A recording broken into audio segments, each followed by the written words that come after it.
All right, we got Pure TCG back with the requested Ghoti deck profile. Let's go ahead and take a look. Awesome. All right, so we play the best Ghotis first. We've got 2 Fenrir, Unicorn, okay? These cards get you into Coelacanth, and that's the reason we're playing them. We play the 3 Coelacanth. It's a brick. It's the best card in the deck. We play it. We high roll. I didn't know you played 3. We play 3. We want to see it. This now allows turn skips. Oh yeah, they're the ultis. Oh, they are. Yeah. But there's enough ways to summon this card that it doesn't feel bad unless you draw 2 or more, which will happen sometimes, but you want to see it. For the Ghotis, we run 3 paces. It gets you into Coelacanth. We run 1 shift, perfect for extension. We run a Zep, perfect for extension. The last Ghoti name we run is 1 Snopios. I love ending lines with Snopios in the hand because if you get Dark Ruler, Drageki, things like that, you're still playing the game with this card. It allows you to not get blown out from board breakers. We've got 2 Leaf Fish. Leaf Fish is awesome. It'll start you on combos if you don't have full combo. You send ship to the graveyard, and you can start playing on your opponent's turn. It also is half a Pot of Greed. You can banish it, shuffle some cards back, and draw 1. It's actually integral to the Coelacanth combo if you want to go full combo and turn skip somebody. We run an Angler. Angler plus a Tuner is your starter synchro. So Angler is a really, really good card for... Angler is a really slept-on card. I think a lot of people in the fish community love it, but other people don't like it because it prevents you from summoning from hand afterwards, but it's worth it for what you get, especially with level 2 tuners. For the other weird cards, I play triple Ice Jade Tremora. This card special summons any water monster from your hand. So Coelacanth is free with Tremora. Also, if you lose, its graveyard effect to recur like an Ice Jade that's not itself on monster destruction is really good. It can recur the new level 10 Ice Jade Synchro. I also play 2 of the new one, the Ran. Ran also gets you to Coelacanth if you need it to. It gets you to Chenging or the new Ice Jade if you need it to. It's just a really strong card in the deck. Other random tuners to make the combo work. 2 Greethis. Greethis can be funny in really weird scenarios where your opponent has card advantage, but primarily we're playing it because it's a level 3 tuner. Kind of the brick of the deck. Yeah. 1 Launcher, again, fixes weird combo or weird boards. If it's the only thing in your graveyard, you can special summon it. Bring back Blaster, please. No, do not bring that card back. All right, then we're running 1 of some hand traps. Just the ones that we're the most afraid of. These are gonna be cross-out targets primarily, but in a pinch you draw them. They're not too bad. We run Gamma Seal. Kaijus are strong in the format. Also, it's a small world bridge. Speaking of that, 3 small worlds. The deck is so weird that you can get from a fish into Coelacanth really easily. You can also get into things like your Ice Jades to summon the Coelacanth. You can get into Ghotis. You can get into Cashier if you need. Small World searches about everything in the deck. We play the 2 Birth. Birth for the Unicorn. The reason we're playing the cash package is because Unicorn searches Birth. Birth normal summon Coelacanth for free. So it's a level 7. Yeah. I didn't know it was a level 7, to be honest. Yep. We play the planet to get to the Unicorn. So the deck, yes, you need the Coelacanth, and it's a 2-card combo, which I know isn't great currently, but Coelacanth and any of like 15 cards in the deck get you to combo. Okay. We run the crossouts. We don't have a huge crossout pool for things to hit from your opponent, but crossout is a cracked card with Ghotis because you can banish one of your Ghoti tuners from your deck, and then the next turn it special summons because it was banished.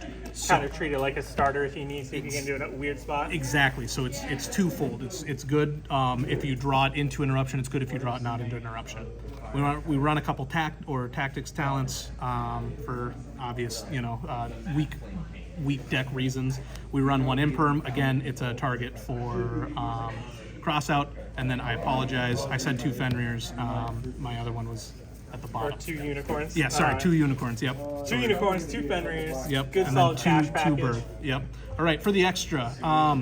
The person that requested the deck profile that saw me play it earlier, you saw slightly altered. The main deck is exactly the same. The extra deck is slightly different. The only reason it's different is because I'm running some memes in here now. All I did is I took out one Ascan and one Snopios for the Ghoti grind. So I'm down to one Snopios. Snopios is the best card, or the second best card in Ghotis.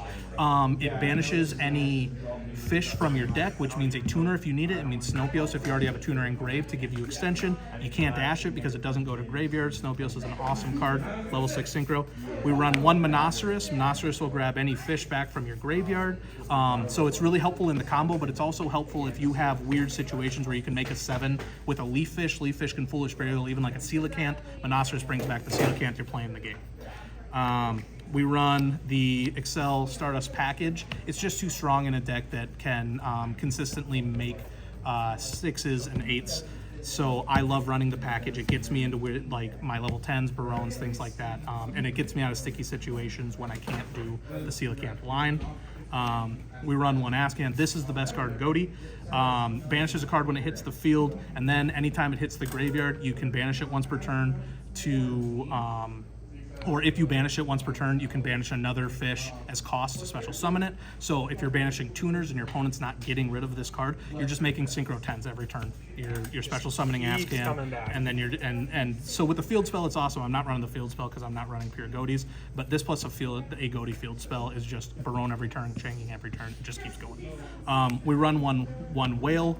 Mirror Force is still really strong, especially when you get to decide when to play it. So this card destroys all face-up attack position monsters your opponent controls.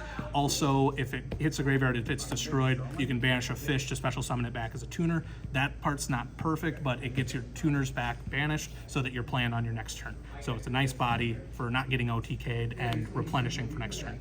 We run one of the Croca Dragons. I don't love this card, but it's helpful in this deck because I'm running so many 7s. A 7 and a 2 gets you to this 9. You draw a card. You can play it within the turn skip combo. So that's why we're running that. The Barone, the Changing, the Ice Jade, and the Ghoti the Deep Beyond. These are my power 10s. A lot of them are auxiliary. I'm not wanting to go into these if I don't have to. The Barone's helpful on the full combo to keep from getting Nibiru'd, but you're already on 5 summons before you hit this guy anyway, so it's a yes and no. Then the Ghoti the Deep Beyond is your late game threat, your finish threat.